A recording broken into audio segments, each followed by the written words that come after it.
ఆంధ్రప్రదేశ్ రాష్ట్ర ఆర్థిక వ్యవస్థలో ముఖ్యంగా తీర ప్రాంత జిల్లాల్లో ఆక్వాకల్చర్ రంగం ఎంత కీలకమో మనందరికీ తెలుసు. అయితే గత కొంతకాలంగా పెరుగుతున్న పెట్టుబడి ఖర్చులు, ఫీడ్ ధరలతో ఆక్వా రైతులు, ముఖ్యంగా రొయ్యల రైతులు తీవ్ర ఇబ్బందులు పడుతున్నారు. ఈ సమస్యలకు చెక్ పెడుతూ ఆక్వాకల్చర్ రంగాన్ని మళ్లీ లాభాల బాట పట్టించడానికి రాష్ట్ర ప్రభుత్వం నడుం బిగించింది. రొయ్యల రైతుల సంక్షేమానికి తమ ప్రభుత్వం పూర్తి కట్టుబడి ఉందని రాష్ట్ర మంత్రి కింజరపు అచ్చెన్నాయుడు స్పష్టం చేశారు. విజయవాడ వేదికగా రొయ్యల రైతులు, ఫీడ్ తయారీ సంస్థల ప్రతినిధులతో ఆయన ఒక ఉన్నత స్థాయి సమావేశం నిర్వహించారు. ఈ మీటింగ్ లో ఫీడ్ ధరల నియంత్రణపై కీలక నిర్ణయాలు తీసుకున్నారు. అవేంటో ఇప్పుడు చూద్దాం.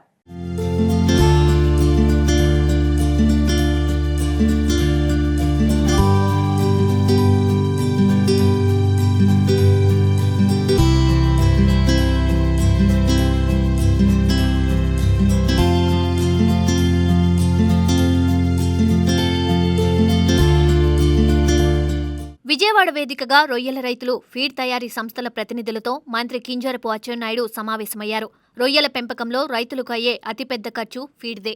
ఈ సమావేశంలో ప్రధానంగా ఫీడ్ ధరలపైనే సుదీర్ఘ చర్చ జరిగింది. ముందుగా ఫీడ్ తయారీదారులు తమ కష్టాలను మంత్రికి వివరించారు.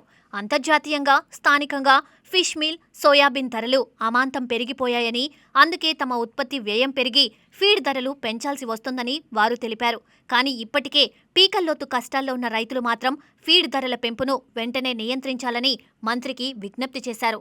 ప్రస్తుతానికి తాత్కాలికంగా కిలో ఫీడ్పై కేవలం 6 రూపాయలు మాత్రమే పెంచాలని రైతులు సూచించారు. అయితే కొత్త విధానం వచ్చే వరకు కిలోకు 12 పెంపును పరిశీలించడానికి తయారీదారులు సిద్ధంగా ఉన్నట్లు తెలిపారు.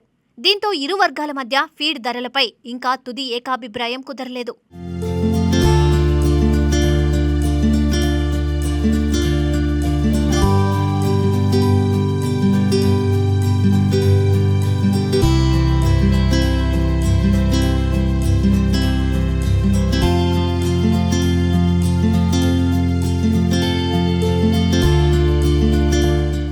రైతులు, తయారీదారుల మధ్య ఈ సమస్యను పరిష్కరించడానికి మంత్రి అచ్చెన్నాయుడు ఒక స్పష్టమైన మార్గదర్శకమిచ్చారు. ఫీడ్ ధరల నిర్ణయంలో పారదర్శకత, శాస్త్రీయ విధానం తప్పనిసరి అని ఆయన తేల్చి చెప్పారు. దీనికోసం central institute of brackish water aquaculture, రాష్ట్ర మత్స్యశాఖ అధికారులు, రైతు సంఘాల నాయకులు, ఫీడ్ తయారీదారులతో కలిపి ఒక ప్రత్యేక కమిటీ ఏర్పాటు చేయాలని ప్రభుత్వం ప్రతిపాదించింది. ఈ కమిటీ ఫీడ్ ధరల పెంపుపై శాస్త్రీయంగా అధ్యయనం చేసి ఒక పారదర్శకమైన వ్యవస్థను తీసుకువస్తుందని, ఈ సమస్యకు వీలైనంత త్వరగా పరిష్కారం కనుగొనాలని మంత్రి సూచించారు.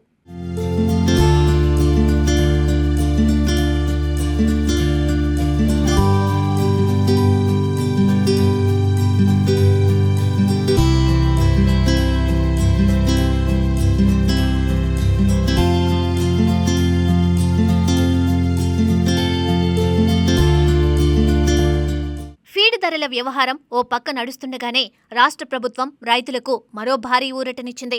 అదే విద్యుత్ రాయితీ. ఆక్వా రంగంలో కరెంటు బిల్లులు రైతుల నడ్డి విరుస్తున్నాయి. దీనికి చెక్ పెడుతూ ప్రభుత్వం సంచలన నిర్ణయం తీసుకుంది. జూన్ 1వ తేదీ నుండి రాష్ట్ర వ్యాప్తంగా అదనంగా ఉన్న 12,000 ఆక్వా విద్యుత్ కనెక్షన్లకు రాయితీని వర్తింపచేయనున్నట్లు మంత్రి అచ్చెన్నాయుడు ప్రకటించారు. ఇకపై ఆక్వా రైతులకు యూనిట్కు కేవలం రూపాయిన్నర చొప్పున విద్యుత్ సబ్సిడీని ప్రభుత్వం అందించనుంది. ఇందులో మరో ముఖ్యమైన విషయమేమిటంటే ఈ సబ్సిడీ చిన్న, పెద్ద ఫారాలు అన్న తేడా లేకుండా అందరికీ వర్తిస్తుంది. అలాగే ఆక్వాజోన్, నాన్ ఆక్వాజోన్ పరిధిలో ఉన్న అన్ని కనెక్షన్లకు ఈ సబ్సిడీని ఇవ్వనున్నారు. ప్రభుత్వం తాజా నిర్ణయంతో రైతుల ఉత్పత్తి వ్యయం భారీగా తగ్గడమే కాకుండా జాతీయ, అంతర్జాతీయ స్థాయిలో ఆక్వాకల్చర్ రంగంలో రైతుల పోటీతత్వ సామర్థ్యం మరింత పెరుగుతుందని మంత్రి ఆశాభావం వ్యక్తం చేశారు.